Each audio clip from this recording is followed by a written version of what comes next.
It's time to definitively rank all the Modern Warfare 3 light machine guns from worst to best. In previous worst to best, I've included Modern Warfare 2 weapons in my rankings as well, but this video will be Modern Warfare 3 weapons only. I have another video I'm working on that will be linked below the like button, where I'll review which Modern Warfare 2 LMGs are worth using. And you'll definitely want to check that out because the Modern Warfare 3 LMGs are pretty lackluster. Please don't forget to like the video. With that said, let's get started with the worst Modern Warfare 3 light machine gun at the number 5 spot. That weapon is the Bruen Mk9. The Bruen Mk9 is the one and only Modern Warfare 3 LMG that has notably slower mobility, equivalent to what the Modern Warfare 2 LMGs have. This is a common downside that a lot of Modern Warfare 2 weapons have, and this is a Modern Warfare 3 weapon we're talking about that has this. The Bruen also has the slowest aim down sight speed in class, which is not really warranted because it doesn't have a crazy time to kill or anything like that. It will kill in 340 milliseconds when you factor in its open bolt delay. It can take up to 6 shots at range, killing in 425 milliseconds.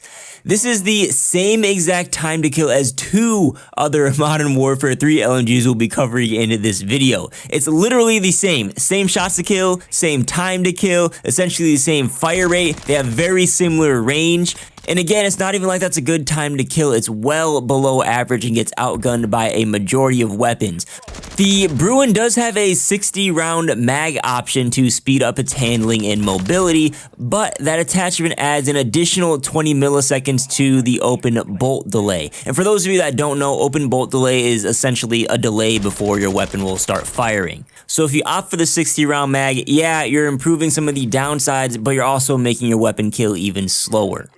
On top of that, the Bruen's recoil is pretty bad. It's very shaky, it's left leaning, which I personally don't like, and you essentially can't use the iron sights because the visual recoil is one of the worst in the game. This all just makes for a very inconsistent feeling weapon. It's like the LMG version of the FR556 assault rifle. There's a lot of downsides for not much benefit. So many downsides that I spent a lot of time talking about this weapon, but it's a 1 out of 5 star weapon. It kind of sits on that borderline between 1 and 2 stars, but when you take into account all the weapons in Modern Warfare 3, not just the LMGs, I don't know why you would ever use the Bruen Mk9. It is really bad.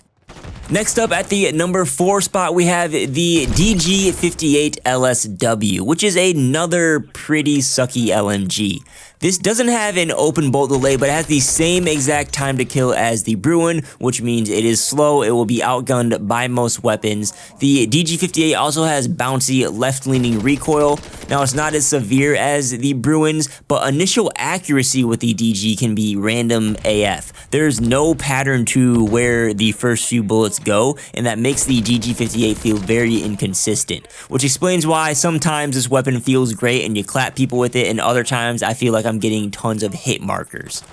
This is a faster moving LMG and it is tied for fastest reload. Its ADS is average, so you'd think that it'd be designed to handle more like an assault rifle, but it also has the slowest sprint to fire speed for Modern Warfare 3 LMGs, and it's the second slowest in the entire class. Overall, it's just a wonky weapon. You can do well with it, but I really wouldn't recommend using the DG58. At the number 3 spot is the newer TAQ Eradicator. Now, this is an interesting LMG. You can do well with this weapon with the right attachments, but at the same time, it can be an absolute struggle to use. Overall, though, I'd say it's a pretty average weapon. It has a variable fire rate system like the SVA assault rifle does, and if you land your initial shots, the TAQ Eradicator can outgun the Modern Warfare 3 LMGs, and it can compete with other full auto weapons. However, if you miss shots or you're fighting multiple enemies, the TAQ is the slowest killing LMG in the entire class. The TAQ also has a delay before it resets its fire rate, so you can't tap fire it like you can with the SVA assault rifle. The recoil ramps up to be very strong when you're sustaining fire, which can also make it incredibly hard to use. However, the initial shots are very accurate. It also has a fast aim down sight speed, sprint to fire speed, and reload. It has a nice 75 round mag to work with. It really just comes down to whether you can land the initial shots or not and how many enemies you are fighting. I've done a dedicated video on this weapon if you're interested in how it works and best practices for it, and I highly recommend you check it out if you're interested in using the TAQ Eradicator, because if you do know how to use it, it can be a pretty decent weapon. The runner-up second best LMG in Modern Warfare 3 is the Pulemyot 762. Not entirely sure if that's how you pronounce it, so I'm going to be calling it the PKM because that's what it was called in previous Call of Duty games. But the PKM is a slow but deadly light machine gun. It has the slowest aim down sight speed, and it has a slower sprint to fire movement and reload speeds. Although that's not much of a downside because you kind of expect that when you're using an LMG.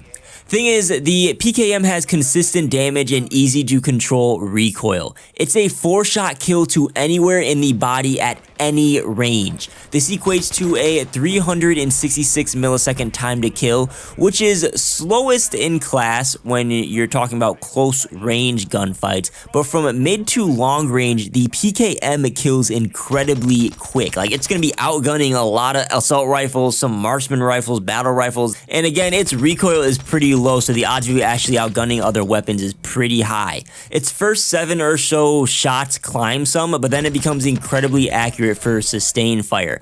Plus, the PKM has a 100 round mag, which makes it great for, how you'd use a traditional LMG to hold down lanes, suppressive fire, etc., etc. Plus, it kills quickly on top of all that. If you are worried about close quarters combat, one headshot will reduce your time to kill to under 250 milliseconds, which is fantastic. Plus, you have the aftermarket kit, which turns the PKM into a faster killing assault rifle. I try to avoid aftermarket parts for worst to best, but the PKM's is absolutely amazing. It addresses all of its downsides. It speeds up handling and mobility while retaining the 100 round mag. Its recoil is still manageable, and you keep the 4-shot kill to anywhere in the body. Plus, it speeds up the fire rate, so your time to kill is now 315 milliseconds, which is competitive in close range combat. It's kind of sad that we don't get a decent LMG until the number 2 spot on the worst to best list, but that's just the nature for LMGs in Modern Warfare 3. The PKM is one of 2 LMGs that I recommend using, especially if you're looking for a traditional feeling LMG. The other LMG I recommend is, of course, our LMG at the number 1 spot. But a quick reminder to like the video if you haven't already, and please consider subscribing to the channel. Now, at the number 1 spot, the hands down best LMG in Modern Warfare 3 is the Holger 26. This is easily the most well-rounded and consistent LMG out of the bunch.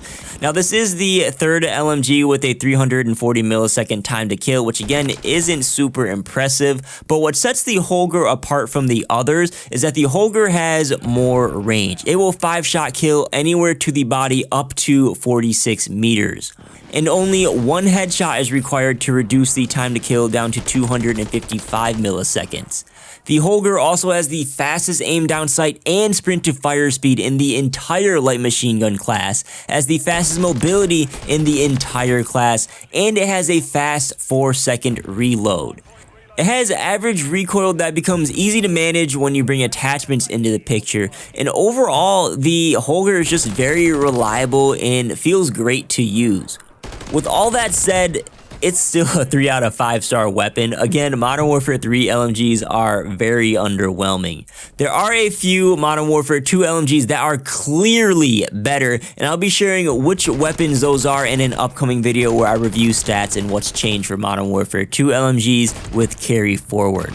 That video will be on the screen right now for you to click when it is live. Again, this is just my opinion. As always, you're welcome to leave your own worst to best list in the comments. Please don't forget to tap that like button, get subscribed to the channel, especially if you made it all the way through this video. And yeah, thanks so much for watching. I'll catch you on the next one.